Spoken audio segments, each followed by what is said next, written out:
Hello farmers, இன்னைக்கு வீடியோவில் எதை பற்றி போகிறோம்னா, மல்லிகை செடியில் இந்த வெயில் காலங்களில் அதிக அளவு பயிர் சேதத்தை ஏற்படுத்தக்கூடிய மகசூல் இழப்பை ஏற்படுத்தக்கூடிய செம்மேந்தாக்குதலை பற்றி தான் பார்க்க போகிறோம். அதாவது இந்த செம்மேந்தாக்குதல் வந்து ஃபஸ்ட்டு என்ன பண்ணும் அப்படின்னா, மல்லிகை செடியோட வளர்ச்சியை தான் குறைக்கும். அதாவது மல்லிகை செடியில் கொப்புகள் துளிர்க்கிறது அண்ட் கொப்புகளோட வளர்ச்சி அண்ட் பயிரோட ஆரோக்கியம், இந்த மாதிரியான ஃபேக்டர்ஸ் தான் ஃபஸ்ட்டு வந்து அஃபெக்ட் பண்ணும்.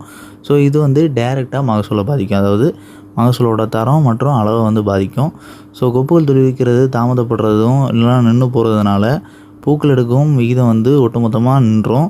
அண்ட் அதே நேரத்தில் அதிக அளவு மல்லிகை செடியோட ஆரோக்கியம் குன்றும்போது பூக்களோட சைஸ் வந்து ரொம்பவே சிறிதாயிரும். ஸோ காம்பும் சின்னதாக இருக்கும் அண்ட் பூக்களும் சின்னதாக இருக்கும்.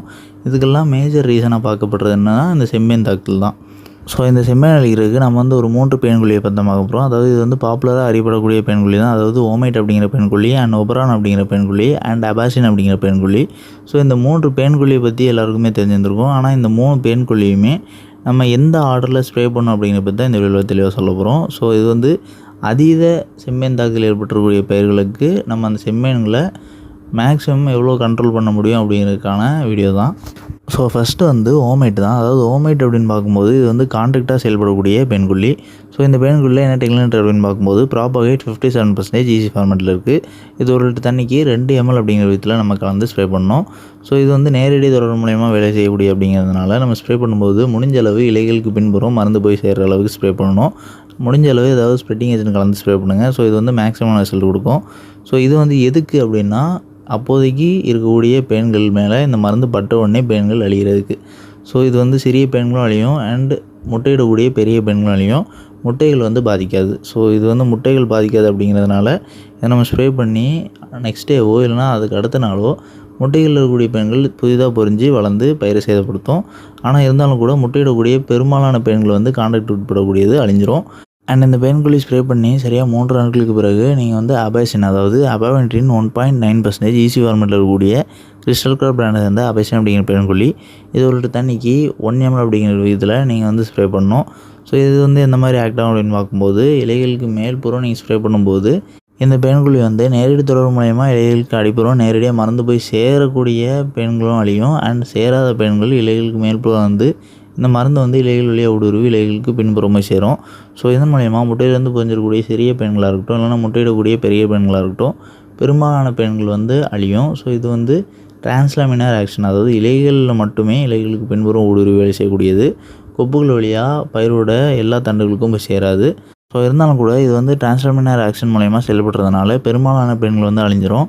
ஸோ ஃபஸ்ட்டு ஸ்ப்ரே கொடுத்ததுக்கு பிறகு செகண்ட் ஸ்ப்ரே இந்த அபாசின் கொடுத்ததுக்கு பிறகு பெரும்பாலான பெண்கள் வந்து அழிஞ்சிருந்திருக்கும். ஸோ இருந்தாலும் கூட பயிரோட ஆரோக்கியம் ரொம்ப குன்றி இருக்கிறதுனால எந்த ஒரு மாற்றமும் பயிரில் தென்படாது. ஸோ இது வந்து நீங்கள் இலைகளுக்கு பின்புறம் பெண்கள் கரைஞ்சிருக்கா அப்படிங்கிற வந்து பார்த்து உறுதி செஞ்சுக்கலாம். அதாவது சிவப்பு நேரத்தில் இருக்கக்கூடிய பெண்கள் வந்து கருப்பு நேரத்தில் காய்ச்சடிக்கும். அப்படி இல்லை அப்படின்னா அந்த பெண்களை நீங்கள் டச் பண்ணிங்கனாலும் உதிர்ந்து கொட்டிடும். ஸோ இதுக்கு பிறகு சரியாக ஒரு 4 நாட்கள், அதாவது அபாசின் ஸ்ப்ரே பண்ணதுலேருந்து 4 நாட்களுக்கு பிறகு ஏர் பிராண்டை சேர்ந்த ஒபரான் அப்படிங்கிற பேன்குழி இதில் என்ன டெக்னிக் அப்படின்னு பார்க்கும்போது ஸ்பைரோமெசிஃபன் 22.9% எஸ்சி ஃபார்மெட்டில் இருக்குது. இது ஒரு தண்ணிக்கு 1 ml அப்படிங்கிற இதில் நீங்கள் ஸ்ப்ரே பண்ணணும்.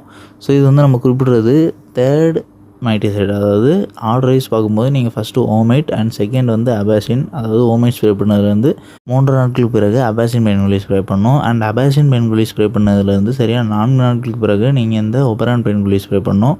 ஸோ இந்த ஒபரான் பேன்குழி நீங்கள் ஸ்ப்ரே பண்ணதுக்கு பிறகு இந்த ஒபரான் வந்து மேக்ஸிமம் ரிசல்ட் கிடைக்கிறதுக்கு 7 நாட்கள் வரை ஆகும், அதாவது 1 வாரம் வரை ஆகும். ஸோ இது வந்து நம்ம மீதமுள்ள பெரும்பாலான பேன்கள் அழிக்கிறதுக்கு தான். ஸோ இது வந்து முட்டையில் இருக்கக்கூடிய பேன்களையுமே அழிக்கும். ஸோ இது வந்து எல்லா நிலையிலையும் இருக்கக்கூடிய பேன்களை அழிக்கிறதுனால மேக்ஸிமம் இந்த 3rd ஸ்ப்ரே கொடுத்ததுலேருந்து 1 வாரத்திற்கு பிறகு பார்க்கும்போது எல்லா பேன்களுமே அழிஞ்சிருந்திருக்கும். ஸோ இதோட மார்ட்டாலிட்டி அப்படின்னு பார்க்கும்போது இந்த 3 பேன்களையுமே பயன்படுத்தும் பட்சத்தில், நம்ம குறிப்பிட்டிருக்கக்கூடிய 7 நாட்களில் பயன்படுத்தும் பட்சத்தில் 80% 100% வரை ரிசல்ட் கிடைக்கும். ஸோ இந்த செம்மேந்தாக்குதல் வந்து நம்ம சரிவர இலைகளில் ஸ்ப்ரே பண்ணாமல் விடும் பட்சத்தில் இந்த 100% அப்படிங்கிறது வந்து 90% குறையக்கூடும். ஸோ அப்படி ஆயிருந்தனாலும் கூட உங்களோட பயிர்களில் அதிக அளவு செம்மேன்கள் இருக்குது, அப்படி இல்லைனா களைகள் அதிக அளவு இருக்குது. ஸோ களைகளில் நம்ம ஸ்ப்ரே பண்ணாதனால களைகளில் இருந்து பேன்கள் வந்து அதிக அளவு பரவுது அப்படின்னா நீங்கள் வந்து இதே 3 ஸ்ப்ரேயை வந்து ரிப்பீட் பண்ணலாம். அதாவது ஒபரான் ஸ்ப்ரே பண்ணி 1 வாரத்திற்கு பிறகு திருப்பி ஓமைட்லேருந்து நீங்கள் ஆரம்பிக்கலாம். ஸோ ஓமைட் ஸ்ப்ரே பண்ணதுக்கு பிறகு திருப்பி 3 நாட்களுக்கு பிறகு அபாசின் அண்ட் 4 நாட்களுக்கு பிறகு ஒபரான் அண்ட் ஒபரானுக்கு பிறகு நீங்கள் திருப்பி ஸ்ப்ரே பண்ணுறீங்கன்னா 1 வாரம் எடுத்துக்கணும், இடைவேளை நாட்கள். அப்போனா தான் இந்த ஒப்ரானோட முழு ரிசல்ட் வந்து பயிர்களில் தென்படும். ஸோ இந்த மாதிரி நீங்கள் வந்து எப்போ பெயின்கள் வந்து முழுவதும் கிளியர் ஆகுதோ அது வரை நீங்கள் ஸ்ப்ரே பண்ணலாம். அண்ட் லாஸ்ட்டாக நம்மளோட அக்ரிகல்ச்சர் சேனலில் நீங்கள் புதிதாக வீடியோ பார்க்கக்கூடிய விவசாயிகளாக இருக்கீங்க அப்படின்னா நம்மளோட அக்ரிகல்ச்சர் சேனலை மறக்காமல் சப்ஸ்கிரைப் பண்ணிக்கங்க.